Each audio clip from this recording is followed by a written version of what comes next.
রাজনীতির মাঠ থেকে এবার সিনেমার পর্দায় হাজির হতে যাচ্ছেন সাবেক প্রধানমন্ত্রী ও বাংলাদেশ জাতীয়তাবাদী দলের চেয়ারপারসন বেগম খালেদা জিয়া।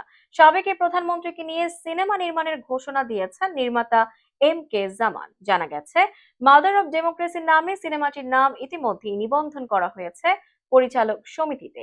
এ ব্যাপারে সংবাদ মাধ্যমকে M.K. জামান বলেন, দীর্ঘদিন ধরেই সিনেমাটি নিয়ে আমরা কাজ করছিলাম, বিভিন্ন ধরনের তথ্য সংগ্রহ করেছি, খালেদা জিয়ার জীবন বৃত্তান্ত আমরা বিস্তারিত জেনেছি। এই পরিচালক বলেন, সিনেমাটি নির্মাণের আগে আমরা ম্যাডামের অনুমতি নিয়েছি। বাংলাদেশের সঠিক গণতন্ত্র এবং জনগণকে তা জানার জন্য সিনেমাটি দেখতে হবে। তবে সিনেমাটিতে কোন কোন শিল্পী অভিনয় করবেন এ সম্পর্কে কিছু বলতে চাননি নির্মাতা। এজন্য আরো কয়েকদিন অপেক্ষা করতে হবে বলে জানান তিনি। M.K. জামান বলেন, অবশ্যই চমক থাকবে কাস্টিং এ। এত বড় সিনেমা তো আর যাকে তাকে নিয়ে করা যাবে না। শুটিং এর আগে নিশ্চয়ই কাস্টিং জানানো হবে।